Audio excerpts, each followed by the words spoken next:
Refinancing. Now, hold on. Before you keep scrolling, because you think I've lost my damn mind, I promise you that I haven't.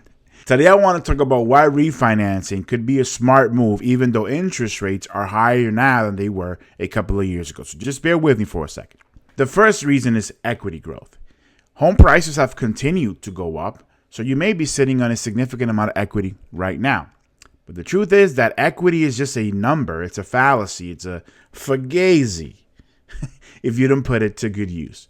So perhaps you could tap into some of that equity for home improvements, or better yet, maybe get into that second property, that investment, the income producing property, or other financial goals you may have. The second reason why it would be a good idea to refinance your mortgage right now is because of debt consolidation.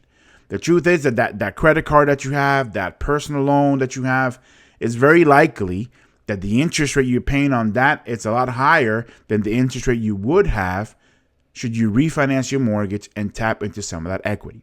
That could save you thousands in the long run, and it could save you quite a bit of money on a month-to-month basis on your budget. And that's just two things. So if you're unsure, but you have given consideration to refinancing your current mortgage, don't look at the current rates in a vacuum or in isolation.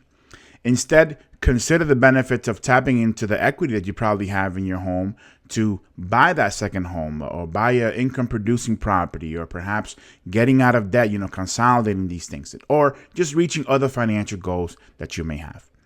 If you have any questions, please feel free to reach out and we can discuss whether or not refinancing your current mortgage can work for you.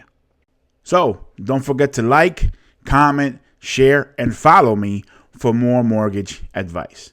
Stay smart with your money, and I'll see you in the next video. But until then, stay active, stay positive, and be well. Peace, y'all.